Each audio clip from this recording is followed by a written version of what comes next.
नमस्कार। सबसे बड़ा सवाल देख रहे हैं आप, मैं हूं आपके साथ पूजा। अयोध्या राम मंदिर में दान और चढ़ावे चोरी मामले की जांच जैसे जैसे आगे बढ़ रही है वैसे वैसे चौंकाने वाले खुलासे सामने आ रहे हैं।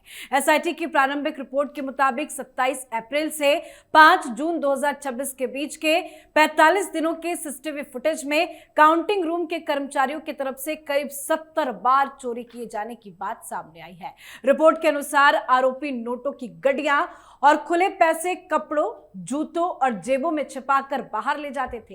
रिपोर्ट में यह भी कहा गया है कि सुरक्षा व्यवस्था में गंभीर लापरवाही थी। दान पात्रों की चाबियां बिना लिखित अनुमति के एक व्यक्ति के पास रहती थी। कर्मचारियों की नियमित तलाशी नहीं होती थी और काउंटिंग रूम में सुरक्षा के कई जरूरी नियमों का पालन नहीं किया जा रहा था। इतना ही नहीं, मामूली वेतन पाने वाले कुछ आरोपियों के बैंक खातों में भारी नगद जमा, एफडी और बड़े लेन देन की जांच के दायरे में भी आ गए हैं। हालांकि ये अभी निष्कर्ष एसआईटी की प्रारंभिक रिपोर्ट पर आधारित है और अंतिम रिपोर्ट अभी आना बाकी है।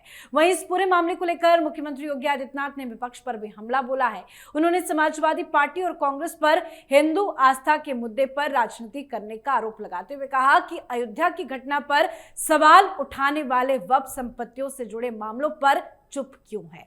तो अयोध्या दान चोरी पर एक्शन और हो रही राजनीति, इसी पे चर्चा करेंगे। मेरे साथ स्टूडियो में मौजूद हैं कैपिटल टीवी के editor in chief doctor Manish Kumar. Doctor साहब, बहुत बहुत स्वागत है आपका। धन्यवाद। क्या कुछ बड़े और नए खुलासे हुए हैं? देखिए, मैं शुरू से कह रहा था इस बात को कि जब से ये खबर आई कि वहां पे चोरी का मसला आया है, मैं बार बार कह रहा था कि इसके दो पहलू हैं।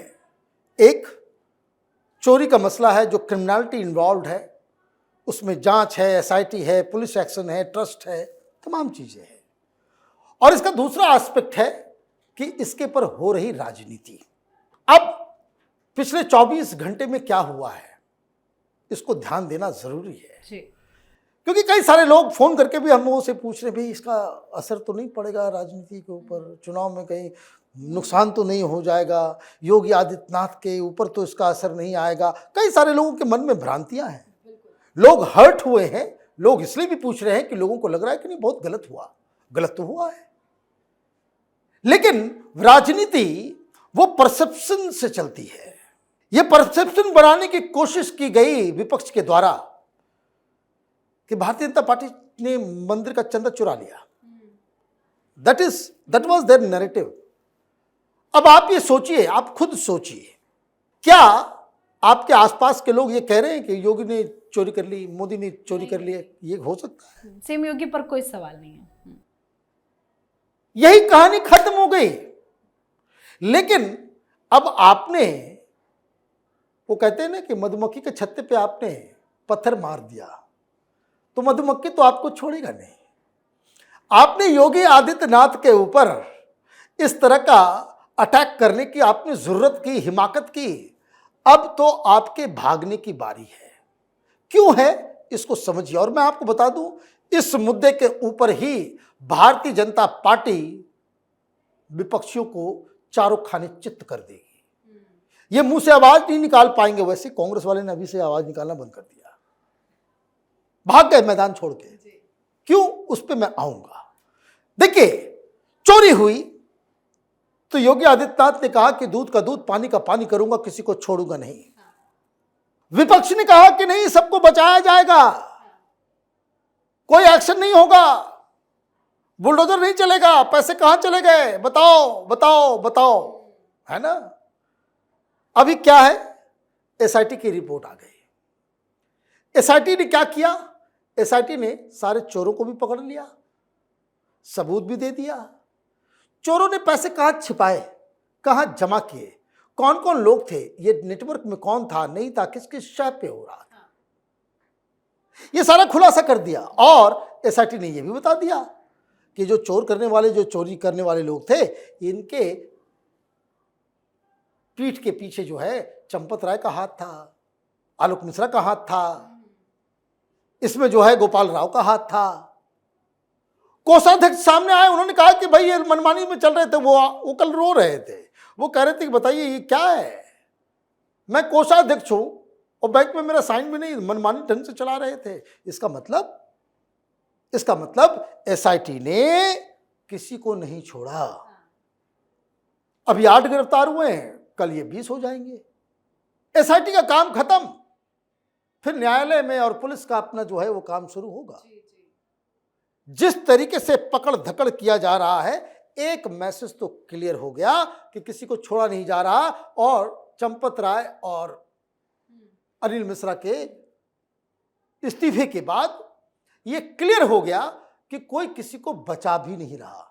मीटिंग में क्या हुआ, खबर आ रही है कि मीटिंग में वो गोपाल राव जो वो पहुंचा तो कोषाध्यक्ष ने देखते कहा भागो यहां से, खबरदार तुम इधर आए। मीटिंग में चंपत राय को भी नहीं घुसने दिया गया, अनिल मिश्रा को भी नहीं घुसने दिया गया। कहा गया कि नहीं, ये मीटिंग तो आप ही लोगों के ऊपर हो रहा है, मीटिंग से बाहर जाओ। गेट से ही भगा दिया गया। गेट से ही भगा दिया गया। बिल्कुल खबर है। मतलब ट्रस्ट ने यह तय कर लिया कि नहीं, इस महापाप और इस कलंक को तो धोना पड़ेगा। और ये तो मैसेज चला गया, नैरेटिव परसेप्शन चला गया कि भाई किसी को छोड़ा नहीं जा रहा है। अब नेक्स्ट जो नेक्स्ट अध्याय है वो ध्यान से सुनिए कि कितना प्रोफेशनल तरीके से आप इस ट्रस्ट को चलाते हैं। मतलब काउंटिंग, चंदा चढ़ावा, दान, सोना चांदी, इसका मैनेजमेंट किस तरीके से होता है, किस प्रोफेशनल तरीके से आप ये सारा काम करते हैं, उसके ऊपर सारा ध्यान है। बताया जा रहा है कि टीम बन गई है जो ऑलरेडी स्टडी कर रही है पूरे देश भर के मंदिरों में गुड प्रैक्टिसेस, और ये बताया जा रहा है कि शायद पूरे देश में जो बेस्ट प्रैक्टिसेस हैं, जो एक प्रोटोकॉल बनेगा, वही राम मंदिर में भी लागू होगा, वही काशी में भी, वही भोजशाला में भी, वही वैष्णो देवी में भी, वही बालाजी में भी, वही सबरीमाला में भी। ये इस तरह से, तो ये आप ये समझिए कि प्रभु श्री राम ने खेल कर दिया। इसका मतलब वो पूरे एक बार में ही जो 8-9 ये जो चोरों को पकड़वा के, और आपने जो है सारे देश में जो है मंदिरों का जो है सिस्टम जो है आपने दुरुस्त करवा दिया। तो खैर वो हो जाएगा, वो जैसे ही हुआ। देखिए मैं बार बार इस बात को कह रहा हूं कि जो घटना घटी है ना, इसमें प्रभु राम के प्रति आस्था कम नहीं हुआ है।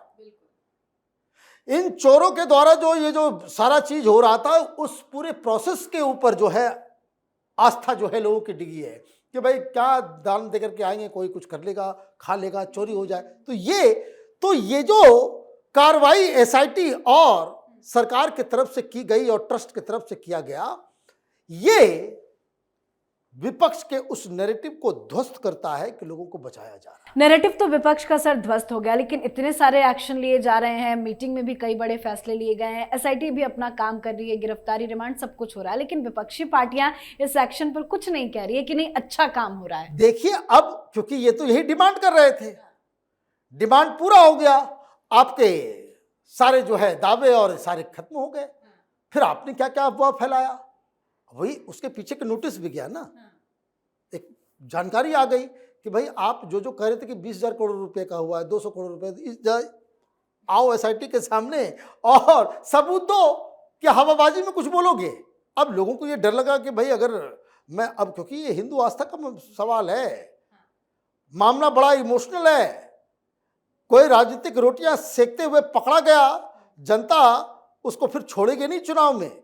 तो ये जो अचानक से 24 घंटे में जो साइलेंस हुआ, उसकी वजह ये है। अब अखिलेश यादव हो, केजरीवाल हो, कांग्रेस हो, वो बैकफुट पे गई, तो वो बैकफुट पे गई तो योगी आदित्यनाथ सामने आ गए। योगी आदित्यनाथ अब ललकार रहे हैं, वो बोल रहे हैं कि भाई हिंदू आस्था अचानक से जागृत हो गई, पहले कभी नहीं जागी। जब पूरे राज्य में गौ माता को काटा जा रहा था, तब आपकी हिंदू आस्था नहीं जागृत होती है। जब हिंदुओं को गोली से मार मार करके जो है पूरे शरीर को लाल कर दिया हिंदू कार सेवकों के खून से, तब आपकी हिंदू आस्था नहीं जागी थी। जब आप कहते थे कि किसी भी कीमत पे जान दे देंगे लेकिन बाबरी मस्जिद गिरने नहीं देंगे, तब आपकी हिंदू आस्था नहीं जागृत हुई। वक्फ के नाम पे इतने सारी जमीन को जो है कब्जा कर लिया गया, तब आपकी हिंदू आस्था नहीं जागृत हुई। ये सारी चीजें अब योगी आदित्यनाथ जो है वो फ्रंट फुट पे आ गए। जो मैंने कहा परसेप्शन आपका जो अचानक से सेकुलर राजनीति से जालीदार टोपी पहनने वाले लोग अचानक से माला कंठी लेकर राम का नाम लेने जो लग गए हैं, ये अब योगी आदित्यनाथ के निशाने पर आ जी, गए। बहुत बहुत धन्यवाद सर समझाने के लिए। धन्यवाद। तो कुल मिलाकर अयोध्या राम मंदिर चढ़ावा चोरी मामला अब सिर्फ कुछ कर्मचारियों की चोरी तक सीमित नहीं रह गया है।